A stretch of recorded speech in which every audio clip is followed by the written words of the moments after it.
Okay, welcome back to another video in technical analysis. So in this video, we're going to go over chart patterns. It's going to be a little bit of a shorter video today. So when you're looking at the stock market or any of your securities or contracts, futures, companies, etc., the market's going to present itself in a space where you will have different patterns that formulate. Now, with chart patterns may formulate, but it doesn't necessarily mean that they will formulate completely and or go through the exact chart pattern the way that you see it inside of examples. So trading strictly off of patterns alone is not the best idea because, say for example, if we come through here, we can see that our mock company X is heading towards a downward trend. It bounces off of these levels here, comes back up. It's not to say that just because it came back up to test once, it will test twice, and or it could definitely trend all the way through for the first time and then come back down and crash through previous levels and then bounce. So patterns are just sort of like a general skeleton to follow, but they're not always going to be perfectly set up the way that the examples that you have online or inside of your books will present themselves. But they are worth going over because they can be an indication towards a breakout or a reversal, etc. So as we spoke of in previous lessons, we talked about our levels of support and resistance, and essentially chart patterns are going to develop within those levels. So here on our little mock, we have our resistance levels, we have our support levels, and then these lines will just basically represent the price action. So if you were to have multiple candlesticks on the way up here, or multiple candlesticks on the downturn here. So with this particular pattern, it shows itself quite a bit, double top or double bottom. So essentially what you have here is two equal lows. So when a chart presents itself and it's going towards a downtrend, it comes back up to retest and then bounce off the bottom twice at the equal price level or somewhere around it. So say for example, if this was a share that this lower extremity represented $5, if it came down and bounced off of $5 and tested up to $10, came back down and bounced off of $5, we would have equal lows here. And chances are this is going to rally up and break out from its previous highs. It could also transfer to go back down again, but statistically, it usually is going to trend upward.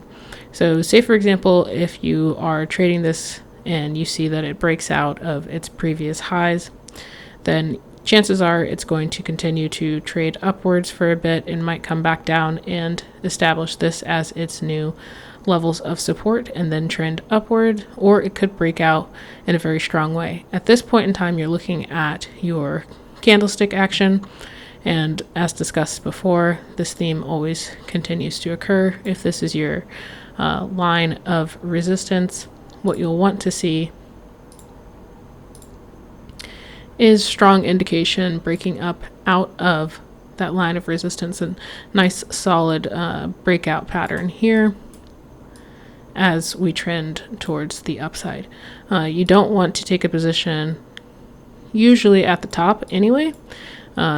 Ideally, you would have gotten in somewhere around here at the bottom, but if you are trading a breakout, you're going to want to see strong momentum to the upside, strong respected candles to the upside, nothing that's trading side by side or engulfing each other, which would look more something like this, right? No space or separation between those two candles. You want candles to be separated, forming nice gaps in between each other.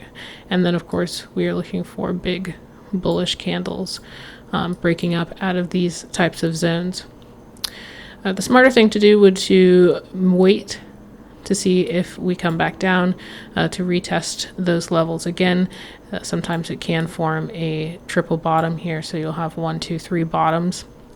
And then also there is a strong indication that it could continue to trend downward as sellers weren't able to break through those retest zones. So when you're zooming out on your charts, you're essentially looking for your price action through your candlesticks And then you can also have some form of indication through these patterns that present themselves, and they present themselves over and over again with the markets. So the longer you are dealing with the markets, the more these things will present themselves, the more you'll know what you are actually trading. So if, say, for example, your company of choice was Nike and you've been trading it for years, you'll sort of start to realize how Nike behaves if, say, for example, they perform equal lows and they trend to the top side over and over and over again. Then if you know Nike, then you'll know that usually when we have, say, for example, two equal bottoms and we trend to the upside, if we break the upside, we continue to go upwards and rip upwards. So some companies might perform differently. You might know, say, for example, a different company will just say it is Post-it Notes. So if Post-it Notes as a company usually has these double bottoms form historically, they're usually going to come back up, retest, and then possibly tick for the downside. So this is where your back testing comes in. So once more, you'll know your stocks, and you know them well, you know your companies or your indices. So this is similar to the double top, just in reversed. So we start with a uptrend. We'll go ahead and test at these levels here. This could be $10 a share. Down here could be $5. We'll come back down and bounce off of the 5 level, pretty much equaling what we started with. And then we are looking for another retest up at the top levels here at $10 a share. The retest is something that occurs pretty much all over each and every single chart pattern. So if, say, for example, you have a pattern and you come back up to those levels, those might be important levels based off of historical information, right? When you come and you retest that, chances are you're going to come back up and retest it again. Now, will you come back up and retest it the third time? It's a very low percentage of it doing that. Usually it's going to tick for the bottom end, come back up, retrace, and maybe trend sideways and then trend upwards. But you can sort of rest assured that your test and then retest are normally sure to happen inside of your stock information or any company that you trade. But once more, this is why we backtest. We just sort of test those percentages of probability of what is bound to happen after we see a nice structure setting up. But with the double bottom trend, this trend forms equal highs, so equal to the previous, which was forming equal lows. Here we're forming equal highs on this particular pattern, and then this pattern tends to break for the downside after the pattern has developed, where this pattern tends to break towards the upside after it has developed.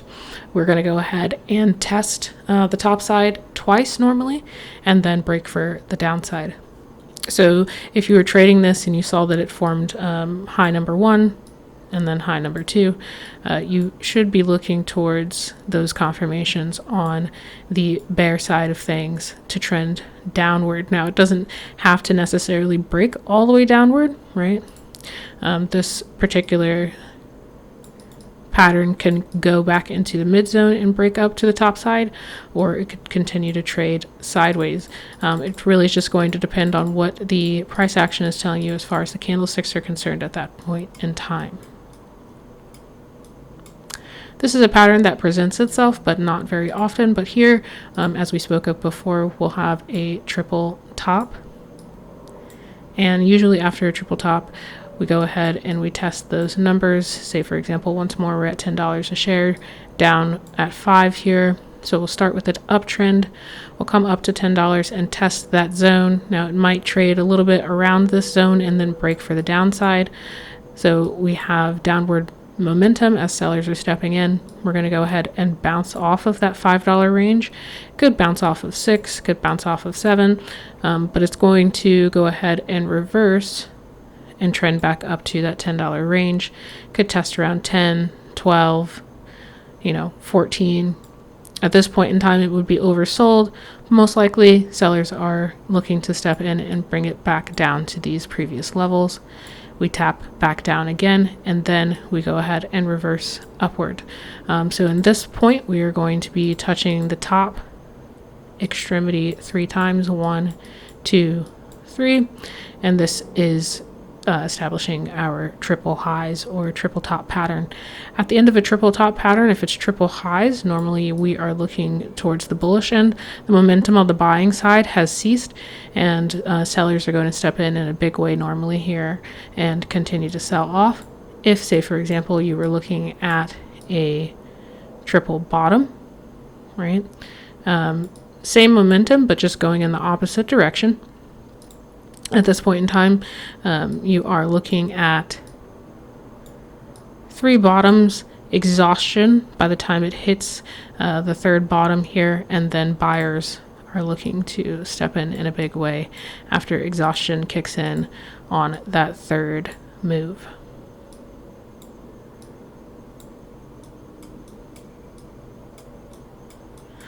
It's not often that charts are going to continue to just trade sideways. So here we have our rising and expanding wedges. These can be essentially going inside of this wedge direction.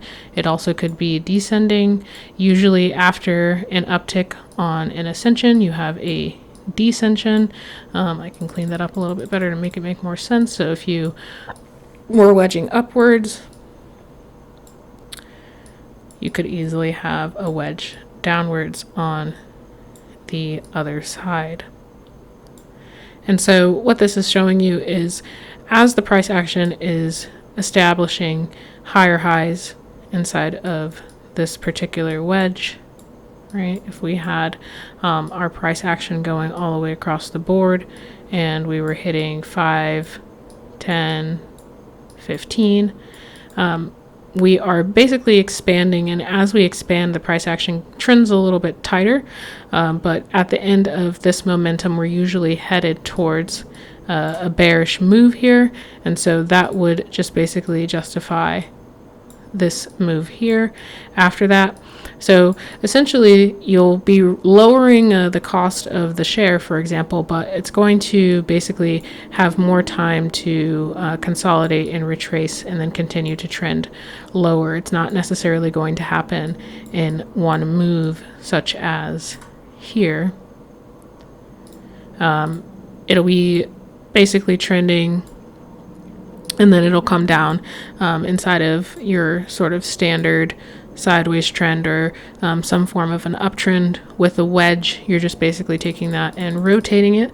So if you were to say go from point A to point B on your typical charts, right, you would be sort of moving such as, but with the wedge you are kind of moving melodically downward like this, or sort of trending upwards like this. So the chokes are highlighted inside of the yellow, and so this is when the wedge starts to form its smallest point, and these are usually going to form at the top or the bottom of your wedge. A lot of people call this the megaphone pattern, which is a pattern that presents itself quite a bit, and you're looking pretty bullish on this move in the beginning, and then you're looking for a break for the bottom end of that. So what happens when we have a situation where we've tested our lows a couple of times, but then we continue to trend through, or tested our highs and continue to trend through? So here in this example, we've gone ahead and tested our highs twice. We've come down and bounced off of our lows twice.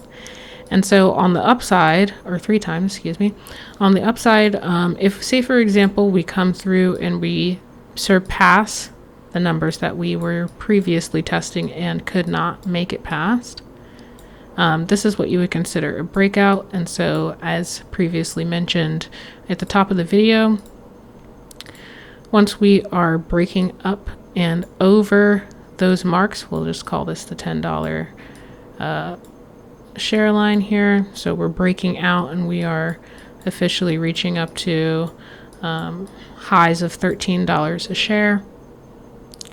After we break out of this zone and we continue to trend upward, we are blazing through previous price levels that we've tested and rejected off of, and we finally come to $13 a share. This particular zone of information or confirmation would be considered your breakout zone. So at this point in time, you're expecting the company to establish highest highs on the day or even on the week, on the month, and it doesn't necessarily mean that you'll continue your meteoric rise. As we stated before inside of previous videos, those previous levels of resistance might become new levels of support. So we could come back up to $13 for the first time. The stock's seen this high.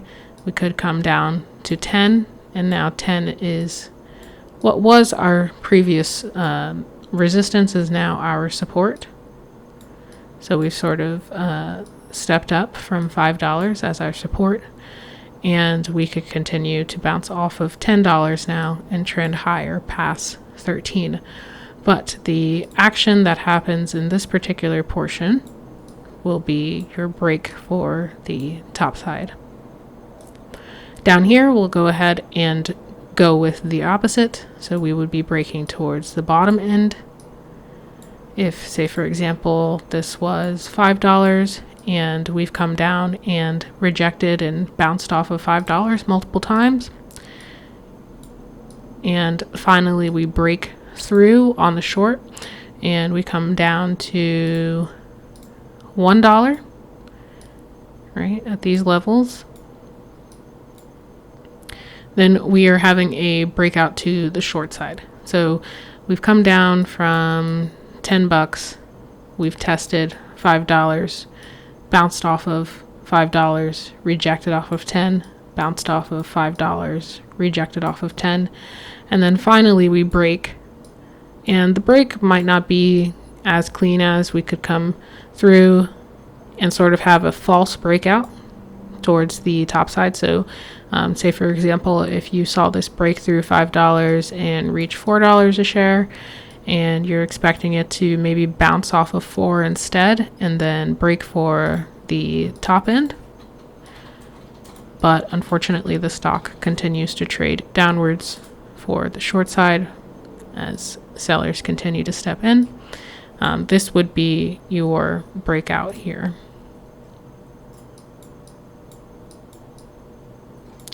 You could consider this a false breakout.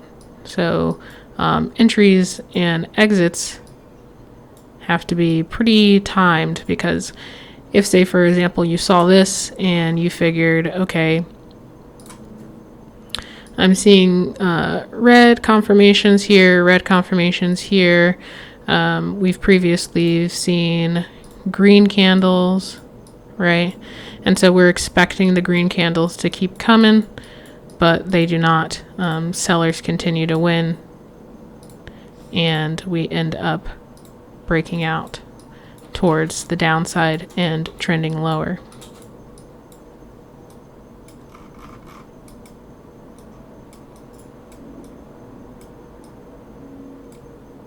And then here is an example of the reversals in the middle of the action. So say, for example, if you are breaking for the top side of things and you're expecting those price actions to continue to rise, as it eventually does, but in the middle of the zone we have a pullback, which will signify the selling momentum, but only temporarily. And this is what you would call retracement, also called a pullback. It's the middle of the action, directional shift, and then continuation. So we are shifting upwards on this move.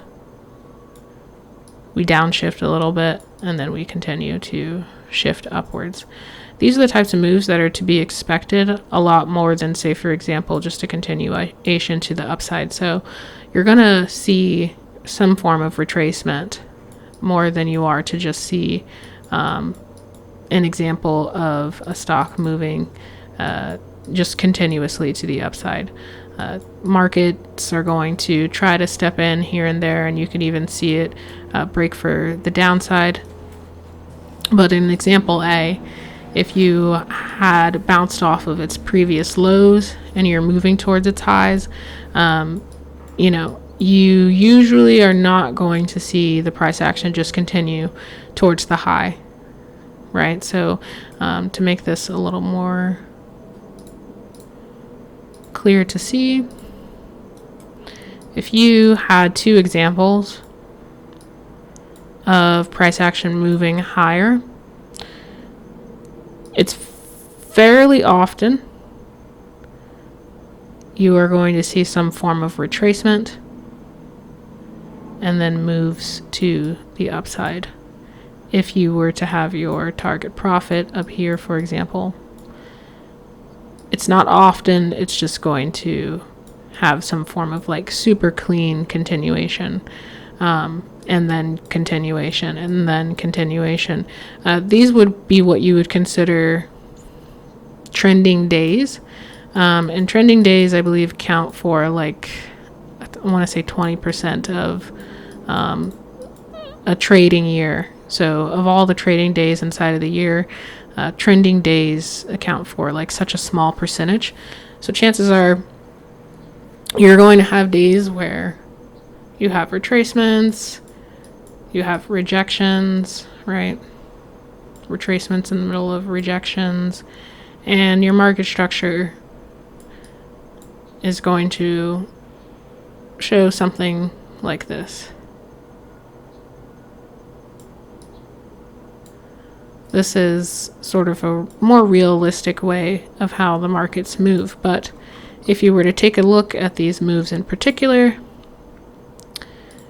there is still information that presents itself, right? So we could have rejected off of this number of $10 a share twice that day, but it moves much slower and more melodically. We could have bounced off of the $5 price range twice, right? And then continued for the downside. But in the middle of all of these moves, we're going to have retracements. This is retracement or a pullback. Excuse me. A pullback if you were going towards the upside, right? This could be downward momentum, but it pulls back or retraces after the momentum was moving downwards. So there's a kink inside of that downward momentum move. If you're going upwards here, a retracement here, and so forth and so on. So usually these happen middle of the zone. And so this is why, this is one of the reasons why we don't trade middle of the zone, because usually that's going to be your highest percentage of some form of retracement happening. So it's just to say, if you were to get into a position, you don't want to get into a position here where you're assuming that the company Nike is going to go short, right? You enter here on a short here because you're saying, okay, the price action is showing me bullish candles on the way down. I enter short, but then I might get stopped out, right up here, because what it was really doing is it was retracing. There was no continuation towards the bottom. It was retracing upwards. So you'll have your retracement window here inside of the middle. It could be an indication for you to go short, but taking a position middle of the zone is never wise. We want to be taking profit once it hits the middle, or looking for it to trend and continue upwards before we take a position up here. Only because if we were to get in short here, we would have probably been in profit for a little bit, but then it would have come in and taken out all of our profit, and we would have gone zero, broken even, or even lost if it continued upward and we didn't set a stop loss. So this is just to say it was retracing in the middle of the zone. It wasn't continuing downward to the short side. And then you could come back up and you could go short here with the intentions of selling down at $5, right? Your take profits down here on the short side. when you're in the middle of this move, it might retrace or pull back, but based off of any previous confirmations, you know, after that pullback, it's most likely going to trend back down to the downside. So this would be an example of a short. So if you were at the top of the range here and you decided to enter, you had strong selling signals, you entered in, and we'll go ahead and mark, say for example, the middle of the range, and we'll mark the bottom of the range. So this is the middle, this is the bottom. If you were to be taking it short from this position here, you'll have a bit of retracement, which usually means it's going to go ahead and reverse into the opposite direction. So we were in profit all the way down here. We're losing a little bit of our profits on the short side, but we know after the retracement, we are going to go back down towards the bottom end and touch those $5 marks once more.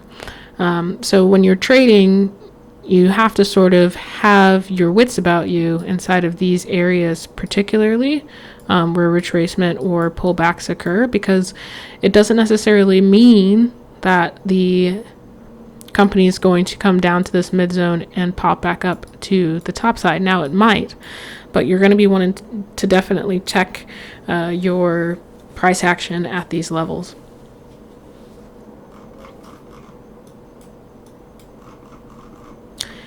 Here we have a sideways trend. Now this is different from obviously the examples that I was showing you earlier. This is just to say, you know, within this, and even if we wanted to clean this up a little bit more, you know, your company is trading within a particular zone, and it's not necessarily testing any levels that are on the outer extremities that it's previously tested. The action is very sideways. Each candle is trending right next to each other in some way, shape, or form. It's not really like breaking out to the top side or the downside. It's just continuing to trade right next to each other. This is a sideways trend. We do not trade sideways trends, only because we just don't know where the action is going to go. Will it break for the top side? Will it break for the bottom side? We just don't know how we could look at this information and digest it and have a clean plan to take profit. So we don't want to be trading in sideways zones. Usually aftermarket hours will present some sideways trends. There's really just no way to say you'll enter or exit, and sometimes days will just trend sideways, and so most traders will consider just sitting on their hands, which just basically means not taking any trades at all. Even if, say for example, you tried to get in and make a gain here, right? The room for profit here is so minuscule, and the room for this to reverse at any minute with zero confirmation to the bottom or zero confirmation to the top, there's just no point in trying to trade that. So we have it as one of our hard rules is to just not trade sideways. And then lastly, once more, we'll touch upon the middle of the zone. Now, based off of, say, for example, volume profile, which we talked about in a previous video, middle of zone could have some opportunities present itself as far as scalping is concerned, but you're going to be wanting to come in on the top side or the bottom side of moves like this. So your entries and exits need to be on the actual bottom extremities and top extremities. So say for example, if you were to get in on the bottom here and chase this upwards towards the middle, or our POC as presented in previous videos, then there might be some room for profit there. If, say, for example, you were to go in on the top side and trade towards the middle of zone with your take profit being middle of zone, there might be some room for profit there, right? But what you don't want to do is, say, for example, come in the middle with zero confirmation of where the price direction will go then after, right? So if you got in here, there's really not much confirmation to say we will continue for the downside trend. We could go upwards if we had no previous information of where this stock might go. So we just don't trade in the middle because it could be 50-50. So we're either trading up here to go short or we're getting in here to go long, but it's smaller positions. So you never really want to get in on the middle of zone. Say if we queue to buy right here as it passed, we'll say 15, 10, 20, or excuse me, 5.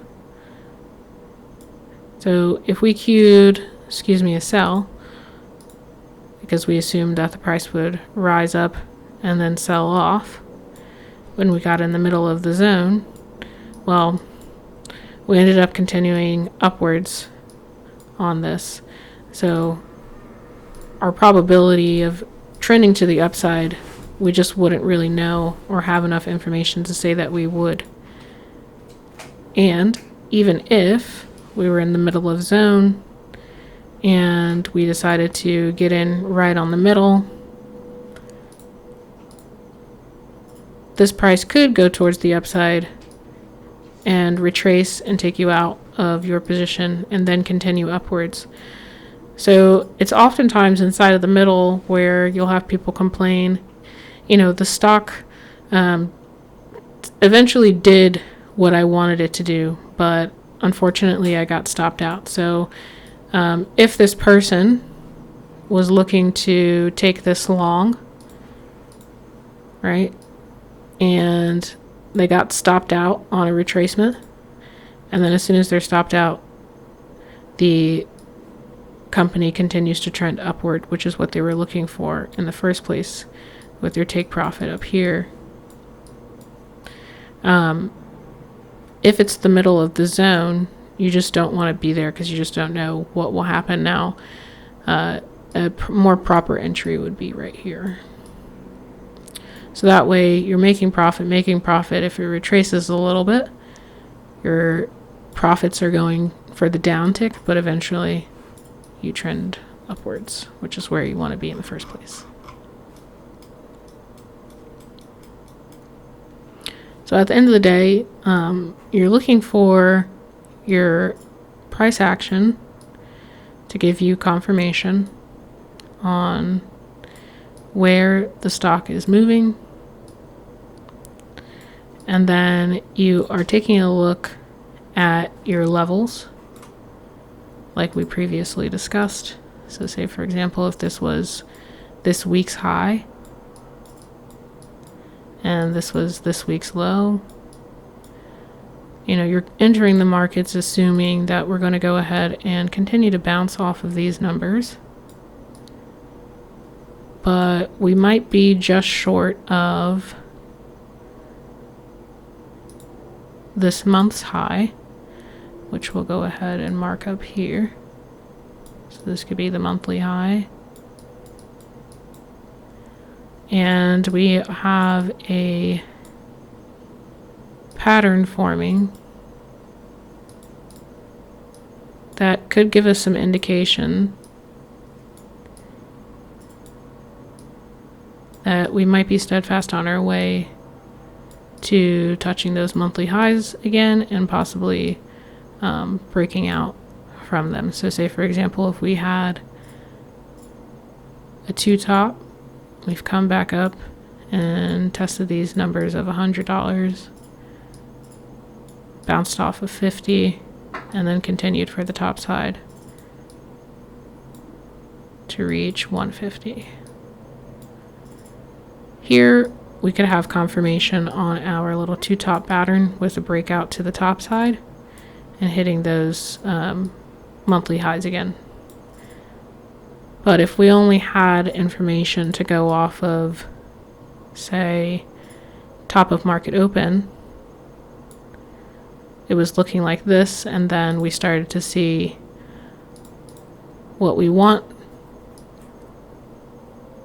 where we're basically saying, okay, if I start to see big bullish energy and then a breakout, the chances of us hitting that, say for example, monthly high are, that's a big percentage that we just might break out, right, and hit that monthly high. We've come up, we've tested, we've retested, we bounced, we had bullish energy. We see that a classic two-top pattern has presented itself. We like that. We see that we break out. We like that. And then if we were to put our levels on and we see that the monthly high is coming very close to being retested again, this could be a good indication on the move. Of course, we will be wanting to check, for other indications such as our volume down at the bottom here. We could also be checking our volume profile, right, to see that, say for example, if that monthly high also matches up with the edge of our bell curve, and we confirm our pattern as well. So these would just be your checklist of reasons to get into this trade. And then you would also want to be making a checklist to say reasons not to